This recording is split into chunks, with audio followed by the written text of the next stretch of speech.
غلطی کھانے والے کی، تو دوا کا جو طریقہ کار بتایا گیا ہے تو اسی اعتبار سے اگر ہم کھائیں گے تو فائدہ ہوگا، اور اگر طریقہ بدل دیں گے تو وہی دوا نقصان کا ذریعہ بنے گی۔ یہ کام جو ہے نبیوں والا ہے، کریں گے تو اصول اور آداب کے ساتھ، نہج نبوی کے ساتھ کریں گے تو اس کے اندر پورے فائدے وجود میں آئیں گے۔ کہتے ہیں کہ جب کام اصول اور آداب کے ساتھ ہوتا ہے تو اللہ تعالیٰ اس کام میں اجر بھی دیتے ہیں اور اس کام کا اثر بھی پیدا کرتے ہیں۔ اجر دینے سے مراد یہ ہے کہ اللہ رب العالمین اس کا جو لاکھوں گنا ثواب بتایا گیا ہے، کروڑوں گنا ثواب بتایا جاتا ہے، وہ سارا کا ثواب بھی دیں گے، اور اس کا اثر یعنی جس علاقے میں محنت ہو رہی ہے لوگوں کے دلوں پر اس کا اثر بھی پڑے گا، اس دعوت کا اثر پڑے گا۔ اگر کام اصول اور آداب کے ساتھ ہوگا، کام بے اصولی کے ساتھ ہوگا تو اجر اللہ یہ کہ مل جائے گا، لیکن اس کے اثرات جو پڑنا چاہیے وہ نہیں پڑیں گے۔ اسی لیے بہت مرتبہ ایسا ہوتا ہے کہ جماعتیں علاقوں میں جاتی ہیں، کام کرتی ہیں، چلی جاتی ہیں، لیکن کوئی فائدہ نہیں ہوتا۔ تو فائدہ کب ہونا ہے؟ یہ کام تو نبیوں والا ہے، اور نبی حضرت آقا نامدار محمد مصطفیٰ صلی اللہ علیہ وسلم کے بارے میں آتا ہے کہ دائم الفکر والاحسان، کہ ہر وقت امت کے غم میں فکر مند اور ملول رہا کرتے تھے۔ ہر وقت دل میں امت امت امت، اپنی کوئی فکر نہیں۔ آخری وقت ہے، جسم جو ہے وہ نہایت کمزور ہو چکا ہے، اور بخار سے چہرہ تمتما رہا ہے، پڑوس میں پیالہ رکھا ہوا ہے، اس میں جس میں پانی بھرا ہے ہاتھ ڈال کے چہرے پہ پھیرتے ہیں، اور اس وقت بھی موت کی کیفیت طاری ہے، نزع کی کیفیت طاری ہے، پھر بھی منہ سے کیا نکلتا ہے؟ یا ربی امتی یا ربی امتی، کہ اے اللہ میری امت کا کیا؟ تو دل کے اندر اگر امت کی فکر اور امت کا غم نہیں ہے تو ہم کام تو کر رہے ہوں گے لیکن کام سے فائدے نہیں مل رہے ہوں گے، اس کے اثرات نہ تو ہم پہ پڑیں گے، نہ ہمارے گھر والوں پہ پڑیں گے، اور نہ بستی والوں پہ پڑیں گے۔ اسی لیے کہا جاتا ہے کہ اصول اور آداب سے کام کریں گے تو مشرق میں اگر کام ہو رہا ہوگا تو اس کے اثرات مغرب میں پڑیں گے، اور اگر مغرب میں محنتیں ہو رہی ہوں گی تو اس کے اثرات مشرق میں پڑیں گے۔ یہ دعوت کی محنت کا خاصہ ہے کہ ہر کام اصول اور آداب کے ساتھ کرنا ہے۔ اللہ نے جو عبادت دی ہے اس میں بھی اصول اور آداب ہے، اور یہ جو دعوت دی ہے اس میں بھی اصول اور آداب ہے۔ نماز میں ہم کھڑے ہوتے ہیں، الحمد شریف کے بعد کوئی شخص اگر 3 آیت سے کم پڑھے یا ایک بڑی آیت سے کم پڑھے تو نماز نہیں ہوگی، یا تو 3 چھوٹی آیت قرات میں پڑھے یا ایک بڑی آیت، اگر اس سے بھی کم پڑھا تو نماز نہیں ہوگی۔ اسی طریقے سے جب ہم سلام پھیرتے ہیں تو سلام میں کیا ہوتا ہے؟ السلام علیکم ورحمۃ اللہ۔ کوئی شخص یہ کہے کہ چلو ہم السلام علیکم ورحمۃ اللہ میں تو صرف 20 نیکی کا وعدہ ہے، اور اگر ہم برکاتہ آگے بڑھا دیں تو 30 نیکی ہو جائے گی، تو یہ سنت کے خلاف ہوگا، نماز صحیح نہیں ہو۔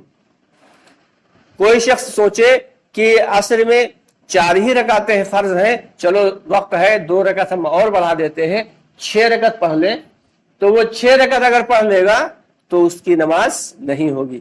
تھوڑا جلدی میں ہے 2 ہی رکعت پڑھ لیں تب بھی نماز نہیں ہوگی۔ ہاں اگر مسافر ہے تو ایک الگ بات ہے، پھر تو آدھی نماز ہو ہی جاتی۔ تو یہ دعوت اور عبادت یہ دونوں ہی ضروری ہے، کہ دعوت اپنے لیے ہے، عبادت بھی اپنے لیے ہے، لیکن عبادت صرف اور صرف اپنے لیے ہے، اور دعوت اپنے ہی لیے نہیں بلکہ اپنے کے علاوہ دوسروں کے لیے بھی ہے۔ دعوت کی خاصیت ہے، تو اس لیے ہم سب کو باقاعدگی سے اس بات کی فکر کرنا ہے کہ ہم دعوت اور عبادت کے جوڑ کو بنا کے رکھیں، اور دعوت کے جو کام ہیں، جو اصول اور آداب ہیں، ان کو سیکھیں۔ اور سیکھنا جو ہے وہ گھر پہ نہیں ہو سکتا، کہ اگر ہمیں پیراسٹامول لینا ہے تو پیراسٹامول لینے کے لیے ہمیں میڈیکل کی دکان پہ جانا پڑے گا، ہم کپڑے کی دکان پہ جا کے بخار کی گولی مانگیں گے تو وہاں نہیں ملے گی۔ تو اسی طریقے سے کوئی شخص یہ سوچے کہ ہم گھر میں بیٹھ کے دعوت کو سیکھ لیں یا مسجد میں بیٹھ کے دعوت کو سیکھ لیں تو یہ نہیں ہو پائے گا۔ دعوت کے لیے ایمان کا ہونا شرط ہے اور ایمان کے لیے دعوت کا ہونا شرط ہے۔ کیسے بھائی؟ یہ بات تو عجیب و غریب آ گئی کہ جب دعوت ہوگی تو ایمان بنانے کی فکر پیدا ہوگی، اور جب ایمان ہوگا تو پھر انسان دعوت سے دور ہٹ ہی نہیں سکتا۔ تو اس لیے ہم سب کی ذمہ داری یہ ہے کہ ہم سب کو دعوت کو سیکھنے کی کوشش کریں کہ کوئی کسی بھی علاقے میں جائے تو پہلے دیکھیں مسجد کے اصول اور آداب کیا ہیں، وہاں کے لوگوں کے معاملات کیا ہیں۔ یہ باقاعدہ بنگلے والی مسجد میں ہاتھ پکڑ کر کام سکھایا جاتا، ایک ایک بات سکھائی جاتی ہے۔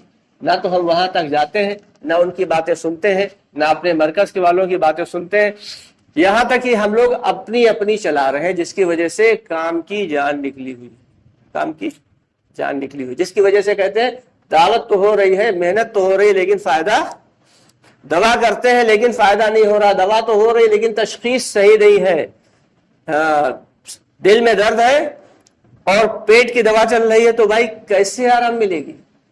پہلے اس کی تشخیص ہو، پہلے اچھے سے چیک اپ ہو جائے، معلوم تو ہو مرض کیا ہے۔ تو مرض سب سے بڑا یہ ہے کہ ہم نے دعوت کو دوستوں سیکھا نہیں ہے۔ دعوت کو سیکھنا ہے اور سیکھ سیکھ کے عمل کرنا ہے۔ کسی بھی بستی میں جائیں تو بستی میں جا کے سب سے پہلے جا کے وہاں دعا کر لیں کہ اللہ ہم جس بستی میں آئے ہیں ان لوگوں کے دلوں کو، ان کے قلوب کو نرم فرما دے، اور ان کو جیسے ہم نکل کے آئے ہیں ایسے ہی ہم لوگ تو جب شروع میں چلتے تھے تو ان دعاؤں کا بہت اہتمام رکھتے تھے کہ نکلنے سے پہلے دعا اور وہاں بستی میں داخل ہونے سے پہلے ہی دعا کر لیتے تھے۔ کھیتوں میں ویرانوں میں کھڑے ہو کے دعا کر رہے ہیں، لوگ دیکھ رہے تھے ادھر ادھر سے، کھیتوں والے دیکھا کرتے تھے یہ کیسے بے وقوف لوگ یہاں کھڑے ہوئے ہاتھ پہ اے اللہ اے اللہ اے اللہ کر۔ پیدل جماعتیں نکلتی تھی الحمدللہ، تو جس علاقے سے گزرتے تھے تو لوگ جڑ جاتے تھے۔ کئی مرتبہ ایسا ہوا کہ پیدل جماعت میں نکلے تو اتنے بڑے برتن ختم ہو جاتے تھے، ہم لوگوں کے پاس چھوٹے پڑ جاتے تھے تو بڑے بڑے بھگونے لائے جاتے تھے کہ جماعت بہت بڑی ہو گئی۔ جس علاقے سے گزرے 3-4 دن کے لیے 2-4 ساتھی لیے، اب وہ جب وہاں سے نکلے تو اس کے اگلے گاؤں جب پہنچے تو وہاں سے بھی 2-4 ساتھی مل گئے، تو کافی لمبی جماعت، کبھی معلوم دیا 20-25 لوگ ہو گئے، کبھی لگا اسے کہ 8-10 لوگ رہ گئے، لیکن کام ہوتا تھا۔ جس علاقے سے گزرتے تھے وہاں لوگوں کے دلوں میں نرمی آتی تھی، پھر کام ہوتا تھا، پھر ایسے ایسے لوگوں پہ محنت ہوتی تھی جو کبھی مسجد میں نہیں آئے۔ تو دوستو ہمیں دعوت کو سیکھنے کے لیے اللہ کے راستے میں مجاہدانہ وقت لگانا ہے اور بڑوں کی باتوں پہ عمل کرنا ہے۔ اپنی مرضی سے جو کام کریں گے تو ہمیں تو لگ رہا ہوگا کہ یہ کام ہم صحیح کر رہے ہیں، لیکن اس کا کوئی فائدہ وجود میں نہیں آئے گا۔ اللہ تعالی ہم سب کو کہنے سننے زیادہ عمل کی توفیق عطا فرمائے۔ سبحان